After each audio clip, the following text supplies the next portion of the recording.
चलिए बेटा, आज हम लोग जो है एक नया अध्याय का शुरुआत करने चल रहे हैं, जिसका नाम है अध्याय नंबर 4, इसका संधारित्र तथा परावैद्युत। संधारित्र को अंग्रेजी में क्या कहते हैं? कैपेसिटर। एंड परावैद्युत का अंग्रेजी में क्या बोलते हैं? Die electric.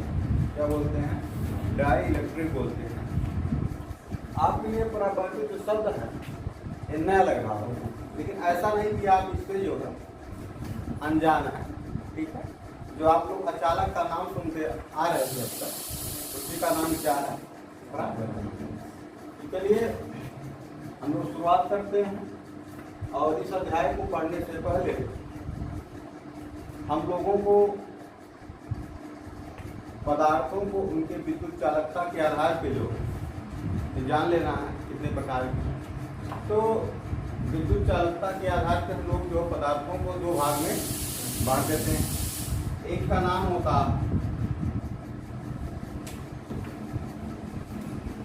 चालक, ठीक है, और दूसरा का नाम होता अचालक। चालक को जो कंडक्टर बोलते हैं, और इससे हम लोग जो है नॉन कंडक्टर बोल सकते हैं। ठीक है बच्चे। अब चालक क्या होता है और अचालक क्या होता है? मतलब जितने भी पदार्थ आपको दिखाई देते हैं उन्हें हम लोग उनके विद्युतीय गुण के आधार पर कितने भागों में बांट सकते हैं बच्चों? एक और हम लोग नाम देते हैं अर्धचालक का। बाद में इसका नाम देते हैं, लॉन्ग से भी लिख के देते हैं चालक। और इसे अंग्रेजी में क्या कहते थे तो आप जान चुके हैं। हाँ, सेमी कंडक्टर। क्या कहते हैं बच्चों? Semi conductor. तो चलिए, ये तो आप जानते हैं कि आप लोग इसे लास्ट इकाई में जो है इसका अध्ययन करेंगे। ठीक है, तो सबसे पहले हम लोग बात करेंगे चालक क्या। सबसे पहले हम लोग बात करेंगे चालक क्या है। तो चालक क्या होता है? हम लोग जानते हैं हाई स्कूल उसके पहले पढ़ने में चालक होता है। हम लोग उस पदार्थ को चालक कहते हैं या विद्युत का चालक कहते हैं जिसमें विद्युत धारा का प्रवाह सरलता पूर्वक होता है। अब बात यह आता है कि विद्युत धारा का प्रवाह जो है सरलता पूर्वक किसमें होता है? तो विद्युत धारा का जो प्रवाह है सरलता पूर्वक उन पदार्थों में होता है जिसमें मुक्त इलेक्ट्रॉन होता है। ठीक है बेटा, विद्युत धारा का प्रवाह सरलता पूर्वक कहाँ होता है? किन पदार्थों में होता है? उन पदार्थों में होता है जिनमें क्या होता है? मुक्त इलेक्ट्रॉन पाए जाते हैं। याद रखिएगा, हाँ, मुक्त इलेक्ट्रॉन पाए जाते हैं। तो जिन पदार्थों में मुक्त इलेक्ट्रॉन पाए जाते हैं उन्हें हम किस नाम से जानते हैं? उन्हें हम लोग धातु क्या कहते हैं? यानी अगर देखा जाए तो मुक्त इलेक्ट्रॉन धातु में पाए जाते हैं, हाँ, और चालक वो होते हैं जिसमें मुक्त इलेक्ट्रॉन पाए जाते हैं। यानी जो धातु है उसी को हम क्या कह सकते हैं? यानी सभी धातुएं विद्युत के चालक। धातु में आया, सभी धातुएं क्या होते हैं? विद्युत के चालक होते हैं। अब बात ये भी आ जाती है कि ये मुक्त इलेक्ट्रॉन क्या होते हैं? मुक्त इलेक्ट्रॉन क्या होते हैं? आप जानते हैं कोई भी धातु कोई भी पदार्थ वो अति सूक्ष्म कणों से मिलकर जो बना होता है, जिन्हें हम परमाणु के नाम से जो जानते हैं। और प्रत्येक परमाणु आप जानते हैं क्या होता है? वह 3 फंडामेंटल पार्टिकल इलेक्ट्रॉन, प्रोटॉन और न्यूट्रॉन से मिलकर बना होता है। और अगर मैं सपोज करूं कि चलिए मान लीजिए कोई परमाणु है किसी धातु का, और मान लीजिए क्या उसका नाभिक है, तो हम लोग जानते हैं कि नाभिक के अंदर कौन कौन से लोग आते हैं बेटा? प्रोटॉन और प्रोटॉन, हाँ प्रोटॉन रहता है और न्यूट्रॉन रहता है। आप ये भी जानते हैं कि जो प्रोटॉन होता है उस पर कौन सा चार्ज होता है, उस पर जो है पॉजिटिव चार्ज होता है, धनावेश होता है। जो इलेक्ट्रॉन होता है उस पर कौन सा चार्ज होता है, उस पर ऋण चार्ज होता है। और जो न्यूट्रॉन होता है वो बिल्कुल उदासीन, अर्थात उस पर कोई आवेश। तो बच्चों बताइए कि जो ये मान लीजिए परमाणु का नाभिक है, इसमें क्या है, प्रोटॉन और न्यूट्रॉन है। न्यूट्रॉन पर कोई आवेश नहीं, प्रोटॉन पर धन आवेश है, प्रोटॉन पर। तो हमारा नाभिक कैसा होता है, इसलिए हमारा जो नाभिक होता है वो धनावेशित होता है। क्या होता है बच्चों, धनावेशित होता है। अब उस पर कितना धनावेश होता है, कितना इकाई धनावेश होता है, तो जिस तत्व का परमाणु है उसमें जितने प्रोटॉन होंगे उस पर उतने इकाई क्या होंगे, उसमें उतने इकाई धनावेश होंगे। जैसे मान लीजिए अगर सोडियम का परमाणु है तो इस पर कितनी इकाई धनावेश होंगे, 11 इकाई। क्यों, क्योंकि उसका परमाणु क्रमांक 11 है और उसमें जो है 11 प्रोटॉन पाए जाते हैं। ठीक बेटा, अब इसके बाद देखिए तो प्रोटॉन न्यूट्रॉन तो अंदर हो गए। अब इसके चार ऊर्जा होते हैं, भिन्न भिन्न ऊर्जा की कई कक्षाएं होते हैं और जिसमें इलेक्ट्रॉन क्या करते हैं, मूव करते हैं। ठीक है बच्चों, और आप ये भी जानते हैं कि किसी भी तत्व के परमाणु में जितने प्रोटॉन होते हैं, ठीक है, उतने ही इलेक्ट्रॉन होते हैं। बात समझ आ रहा है, जितने प्रोटॉन होते हैं उतने इलेक्ट्रॉन होते हैं। अगर ये सोडियम नामक तत्व का परमाणु है तो अगर इसके नाभिक में कितने प्रोटॉन हैं, 11, तो इसके चारों तरफ जो नाना प्रकार की ऊर्जाओं की जो कक्षाएं हैं उसमें कुल कितने इलेक्ट्रॉन होंगे, 11 होंगे कि नहीं बच्चों, होंगे ना। तो ये इलेक्ट्रॉन क्या होते हैं नाभिक के साथ, क्योंकि नाभिक धन आवेश से ऋण आवेश है, कोई प्रॉब्लम नहीं है। तो नाभिक के साथ इलेक्ट्रॉन पर कैसा बल लगेगा, पिछले अध्याय में आपने पढ़ा, इलेक्ट्रॉन ऋण आवेश से, हाँ नाभिक धन आवेश से, तो दोनों के बीच कैसा वैद्युत बल कार्य करेगा, आकर्षण अट्रैक्शन फोर्स कार्य करेगा। लेकिन आप जानते हैं कि दूरी बढ़ने के साथ अट्रैक्शन फोर्स का मान जो है वो क्या होगा, घटता जाएगा।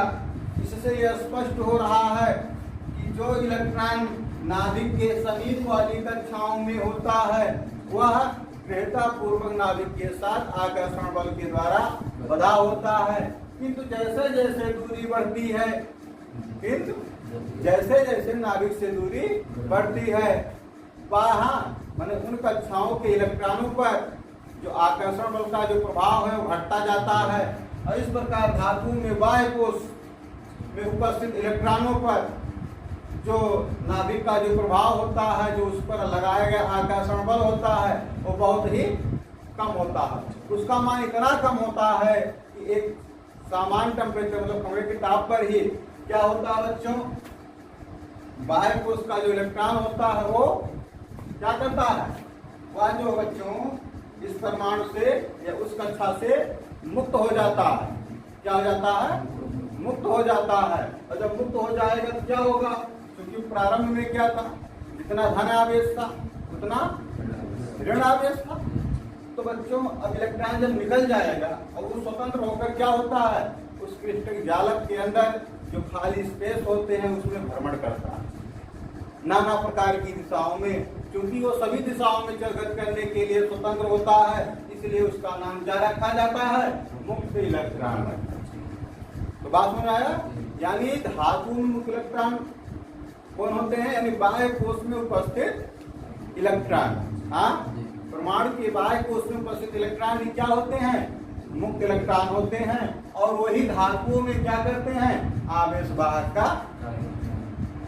तो इसका मतलब क्या हुआ बेटा, इसका मतलब हुआ कि अगर सपोज कीजिए धातु का एक टुकड़ा है तो नाना प्रकार में अनेक परमाणुओं से मिलकर क्या हुआ होगा, बना होगा। इसमें से अनेक मुक्त इलेक्ट्रॉन निकल के इसके अंदर क्या कर रहे होंगे, भ्रमण कर रहे होंगे। और आप हाई स्कूल में पढ़ के आए हुए हैं कि विद्युत धारा क्या होता है, तो संक्षेप में आप जवाब देते थे कि इलेक्ट्रॉन के गतिमान अवस्था को विद्युत धारा कहते हैं। और आप इस बात से भी परिचित हैं कि अगर किसी वायर में विद्युत धारा का प्रवाह हो रहा है तो अगर हम अनजानवश क्या करते हैं, उसको टच कर देते हैं तो हमें पता चल जाता है कि उसमें कुछ है। तो अब बताइए बेटा, जब इसमें इलेक्ट्रॉन का फ्लो हो रहा है, इलेक्ट्रॉन चल रहे हैं, तब फिर ये विद्युत धारा क्यों नहीं जनरेट कर पा रही? आखिर आप कह रहे हो मुक्त इलेक्ट्रॉन चल रहा है, आप ये भी कहते हैं कि इलेक्ट्रॉन के गतिमान अवस्था को क्या कहते हैं? विद्युत धारा कहते हैं। तो फिर इस अगर मान लीजिए सपोज की धातु आप लोहा का छड़ी ले लीजिए, उसको टच कीजिए तो लाइन मारना चाहिए, करंट आपको लगना चाहिए, लेकिन लगता है क्यों? क्या आपने कभी इस बात पर विचार किया? परिभाषा तो आपने याद ही किया था, इलेक्ट्रॉन के गतिमान अवस्था को विद्युत धारा कहते हैं। तो क्या कारण है कि मान लो कोई भी धातु है, उसमें फ्री इलेक्ट्रॉन है, वो गति भी कर रहा है, वो गति भी कर रहा है, उसके बावजूद भी इलेक्ट्रिसिटी जनरेट नहीं हो रही है। क्यों? उसका मात्र एक कारण है बेटा, कि सपोज कीजिए अगर ये क्या है, अगर मान लीजिए ये कोई चालक का टुकड़ा है, ठीक है, तो मान लीजिए मैंने अब इसका कोई अनुप्रस्थ काट का क्षेत्रफल लिया, तो बेटा जितने इलेक्ट्रॉन किसी विशेष समय अंतराल में इधर से इधर मूव करेंगे, इधर से इधर, ठीक उतने ही इलेक्ट्रॉन क्या होते हैं, इधर से इधर भी मूव करते हैं। इसलिए किसी निश्चित दिशा में इलेक्ट्रॉन का जो नेट प्रवाह होता है वो शून्य होता है। इसी कारण क्या होता है, ऐसे चालक में विद्युत धारा का प्रवाह नहीं होता है, भले ही मुक्त इलेक्ट्रॉन क्या करते हैं, गति करते हैं, क्योंकि वो बेटा अनियमित रूप से गति करते हैं, वो सभी दिशाओं में गति करते हैं, इसलिए विद्युत धारा का प्रवाह। लेकिन बच्चों अगर इसी पर हम क्या करें, एक वैद्युत क्षेत्र अप्लाई करते हैं, क्या करें, एक वैद्युत क्षेत्र अप्लाई करते हैं। जैसे मान लीजिए इधर पॉजिटिव प्लेट लगा दिए, वैद्युत क्षेत्र लगाओगे तो उसको कट करना पड़ेगा, दो प्लेट होंगे, एक पॉजिटिव होगा एक निगेटिव होगा। तो बेटा अब इसमें जो इलेक्ट्रॉन इधर भी जा रहे थे उधर भी आ रहे थे, अब क्या होंगे, तो इसमें इलेक्ट्रॉन होंगे, इस पॉजिटिव प्लेट के साथ उनके बीच कैसा बल कार्य करेगा, आकर्षण बल कार्य करेगा। अर्थात इसके अंदर जो अब इलेक्ट्रॉन है, जो इलेक्ट्रॉन किधर मूव करेंगे, धन प्लेट की ओर। इस प्लेट से आप ये सीख रहे हो, और इस प्लेट के साथ कैसा बल कार्य कर रहा है, प्रतिकर्षण बल कार्य कर रहा है, मतलब इससे दूर हटेंगे। तो मिला जुला कर कुल एक बात क्लियर हुआ कि जो इलेक्ट्रॉन इस चालक में अनियमित रूप से सभी दिशाओं में गति कर रहे थे, अब वो क्या होते हैं बेटा, एक निश्चित दिशा में चलने लगते हैं, एक निश्चित डायरेक्शन में उनका फ्लो होने लगता है, तब जाकर के क्या होता है, इलेक्ट्रिसिटी जनरेट होती है, विद्युत धारा जनरेट होती है। बात क्लियर?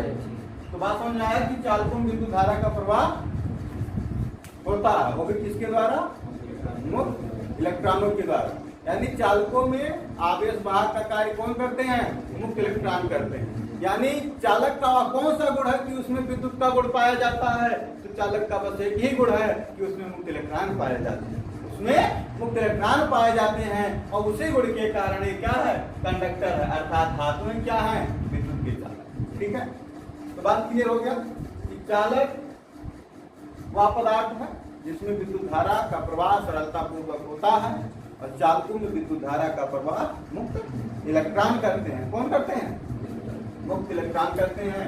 अब धातु, अब यानी कोई कौन चालक हुआ, धातु चालक होंगे। अब धातु में किसी भी धातु का नाम ले सकते हो, आपके जो वायर बने हुए ये भी धातु के बने हुए, चाहे एल्युमिनियम का है चाहे तांबा का है, आप चांदी का भी बना सकते हो। चांदी सबसे गुड कंडक्टर, चालकों में सबसे अच्छा चालक कौन है, चांदी।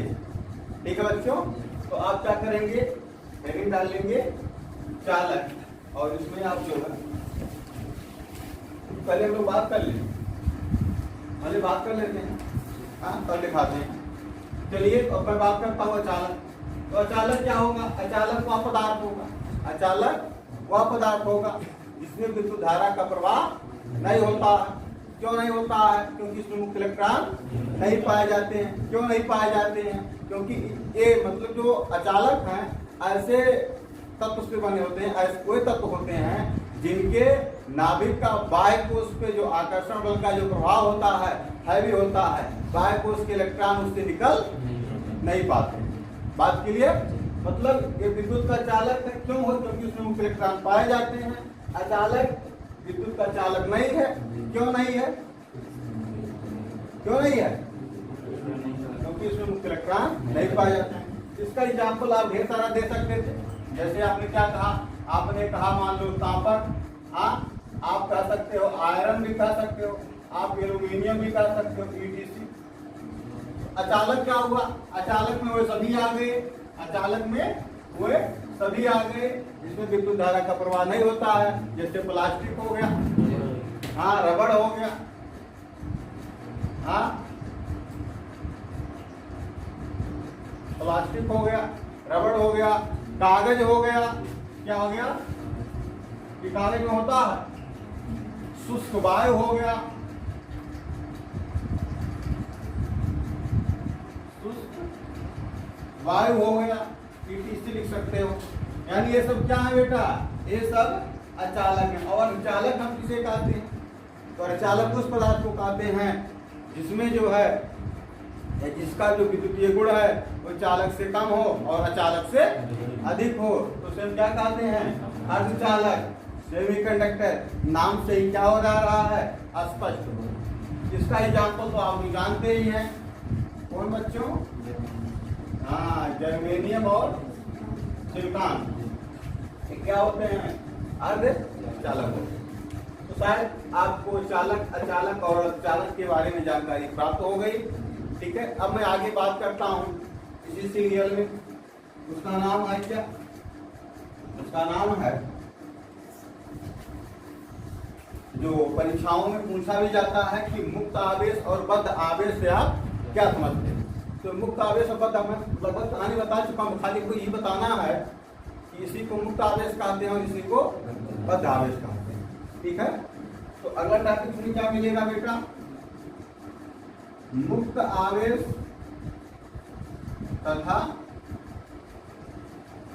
बद्ध आवेश। ठीक है, मुक्त आवेश मतलब क्या बेटा? फ्री चार्ज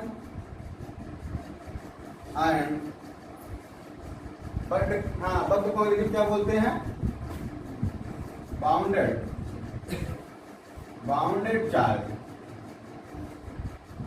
कोई प्रॉब्लम?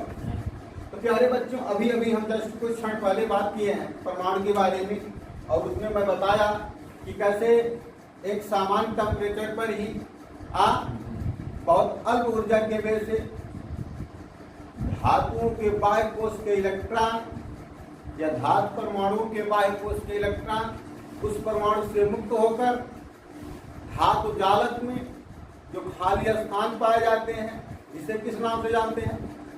परमाणुओं के बीच में जो खाली स्थान पाया जाता है उसे क्या कहते हैं? उसे अंतराणु का स्थान कहते हैं। उसे क्या कहते हैं? उसे अंतराणु स्थान या अवकाश। ठीक है बेटा, इसी में क्या करते हैं? वो अनियमित रूप से गत करते हैं। ठीक है बेटा, तो धातुओं में जो मुक्त इलेक्ट्रॉन पाए जाते हैं उसी को हम, हाँ, यानी उस पर जो आवेश होता है उसी को हम क्या कहते हैं? मुक्त आवेश। समझ आया? तो मुक्त आवेश क्या होते हैं? यानी जो फ्री इलेक्ट्रॉन होते हैं धातुओं में क्या होते हैं? फ्री इलेक्ट्रॉन मतलब मुक्त इलेक्ट्रॉन। यानी जो मुक्त इलेक्ट्रॉन होता है, क्या होता है बच्चों? मुक्त इलेक्ट्रॉन होता है, वही क्या होता है? वही मुक्त आवेश। वही क्या होता है? मुक्त आवेश। अब देखिए बेटा, जिस परमाणु से इलेक्ट्रॉन निकल चुका है वह परमाणु की प्रकृति क्या हो जाएगी? धनावेशित हो जाएगी। क्या हो जाएगी? यानी जिस परमाणु से इलेक्ट्रॉन निकल चुका, मुक्त इलेक्ट्रॉन निकल चुका, वो धनावेशित हो जाता है। और वह धनावेशित जो आयन होता है, वह धातु जालक में अपने ही स्थान पर क्या होता है? उपस्थित होता है, या कह लीजिए कि स्थित होता है।